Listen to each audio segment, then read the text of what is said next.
I used to believe that danger always came from strangers. Dark roads, empty houses, unknown faces. I was wrong. Sometimes the most terrifying thing is the person who knows your habits, your fears, and your secrets. This is the truth I learned through 5 different people in my life, each story teaching me the same lesson in a different, horrifying way. The first story happened when I was 19. My best friend at the time was Aaron. We had grown up together, shared lunches, secrets, and long late-night conversations. Everyone trusted him. He was quiet, polite, the kind of guy parents loved. When my parents went out of town for a week, Aaron was the one they asked to check on me.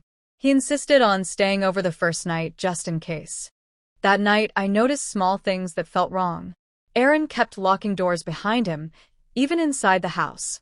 He kept asking questions about the layout, like which windows opened easily and which didn't. I laughed it off, telling myself I was being paranoid. Around midnight, the power suddenly went out.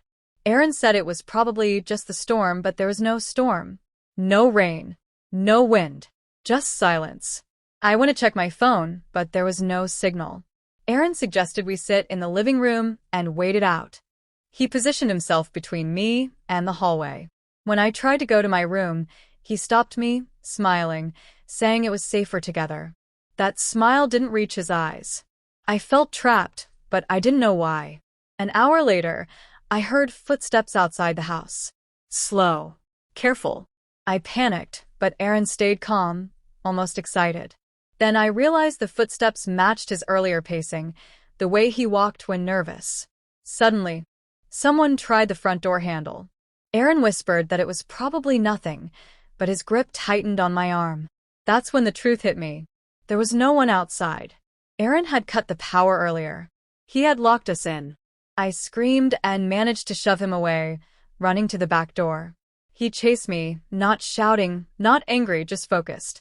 I escaped into the night and hid until neighbors came out after hearing the noise. Aaron disappeared. The police never found him.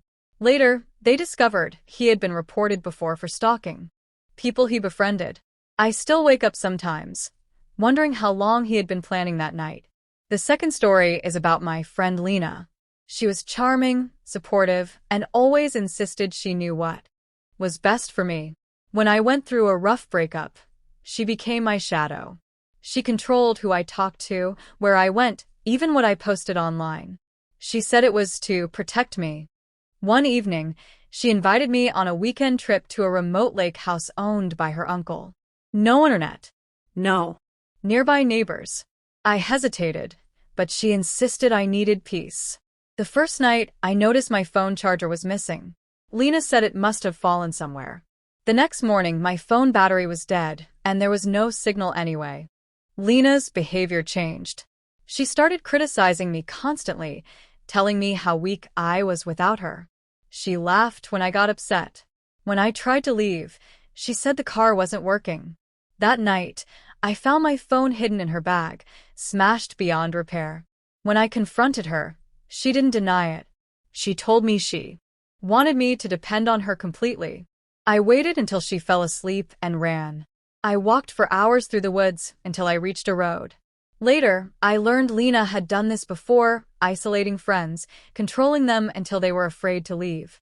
Some never did. She still sends me messages sometimes from new accounts, telling me I was nothing without her. The third story involves a group of friends I trusted with my life. We were inseparable, or so I thought. One night, they invited me to explore an abandoned building outside town. They said it was just for fun. When we arrived, I noticed how quiet they suddenly became. They took my phone to film something and told me to wait inside. Minutes passed. Then 10. Then 20. My calls echoed through the empty building. I realized they had locked the door from the outside. I heard laughter fading into the distance. They left me there as a joke. But the building wasn't empty. I heard something moving above me. Slow dragging sounds.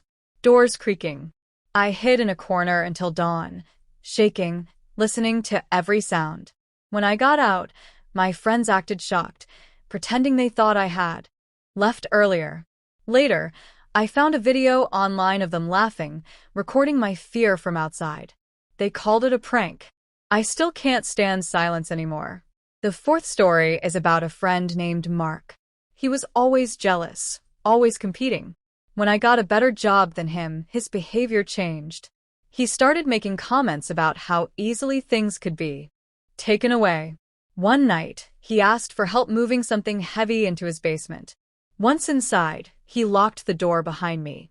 He told me calmly how unfair life was, how people like me didn't deserve success. He said he wanted me to feel powerless. I talked him down, telling him I'd help him, that I understood. He unlocked the door eventually, laughing it off as a joke. But the next week, false rumors spread about me everywhere. My reputation was destroyed. Mark never admitted anything, but I know it was him. The final story is the worst because it happened slowly. My childhood friend Noah was always there. Too much. He mirrored my interests, copied my habits, finished my sentences. I thought it was closeness. It was obsession. When I tried to distance myself, things around me started going wrong. Missed messages. Lost keys. Emails sent that I didn't write. One night, I found Noah inside my apartment, sitting in the dark. He said he was worried about me. He knew my schedule better than I did. He told me we were meant to be inseparable. I moved away the next day, without telling anyone. Months later, I received a photo of my new apartment taken from across the street. Even after everything I experienced, the fear didn't end when those moments were over. It followed me quietly, like a shadow that learned how to breathe. I began noticing how many people around me wore friendly faces while hiding something sharp underneath. Every laugh sounded rehearsed. Every compliment felt like it carried a second meaning. After Aaron vanished, I tried to convince myself I was safe. Weeks passed, then months. But small things started happening. My bedroom window would be unlocked even though I remembered locking it. Objects moved slightly, just enough for doubt to creep in. Once, I found muddy footprints near the back door, the same size and shape as Aaron's shoes. The police said it was probably an animal. I stopped believing people who said probably. Sleep became the hardest part. I would wake up convinced someone was standing beside my bed, watching me breathe. Sometimes I heard whispering, so faint it felt like it was inside my head rather than the room. I started sleeping with lights on, then with music playing, then not sleeping at all. Fear has a way of growing. When it's fed by memory. Lena's control left deeper scars than I admitted. Even after escaping the lake house, I found myself asking for permission that no one had demanded. I hesitated before speaking, before making choices, before trusting my own thoughts. That's the most dangerous thing a bad friend can steal from you. Not your phone. Not your freedom. Your confidence.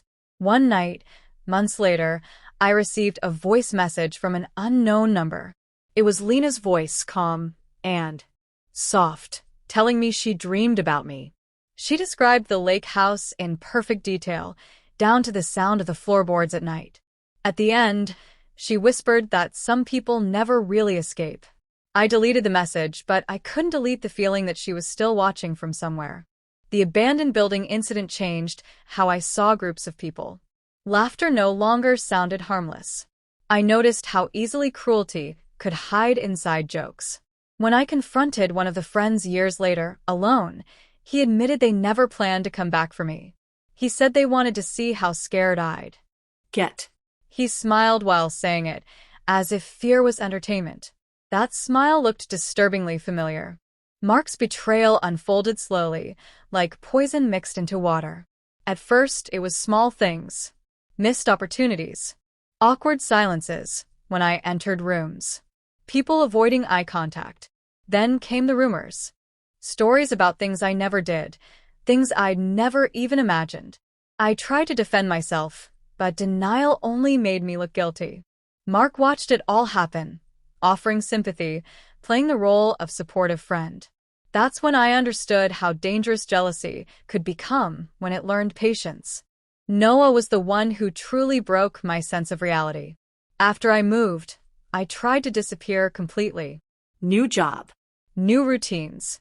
New name on the mailbox. For a while, it worked. Then I noticed patterns. Someone liked old photos on social media accounts I never shared publicly. Someone stood too long outside my building. Someone knew when I came home late. The photo he sent wasn't threatening. That's what made it worse. It was taken during the day, clear and steady, as if the photographer wanted me to know they weren't hiding. I changed apartments again, then cities. But fear doesn't respect distance. It travels with you, unpacking itself quietly wherever you go. Over time, I began collecting stories from others. I realized mine weren't rare. There was the girl whose best friend sabotaged every relationship she had, isolating her completely. The boy whose friend secretly recorded his private moments and used them for control. The roommate who slowly replaced someone's medication with something else just to see what would happen. Each story followed the same pattern. Trust, Dependence. control, fear. Bad friends don't attack all at once. They study you. They learn what makes you hesitate, what makes you comply, what makes you doubt yourself. They wait for moments when you're vulnerable, when you need someone, when saying no feels too hard. And when they finally act, they already know how you'll respond. The most terrifying realization came when I understood that every one of them believed they were justified. Aaron believed he was entitled to closeness. Lena believed control was love. My friends believed cruelty was humor. Mark believed envy was fairness. Noah believed obsession was destiny. None of them saw themselves as villains. That's why the warning signs are so easy to miss. They don't look like danger. They look like concern, like loyalty, like friendship. They offer help before you ask, advice before you decide, protection before there's a threat. By the time you notice the cage, you've already helped build it. I've learned to listen to discomfort now. That quiet feeling that something is wrong even when nothing obvious is happening. Fear doesn't always scream. Sometimes it whispers. And sometimes the person standing closest to you is the reason your instincts won't stay quiet.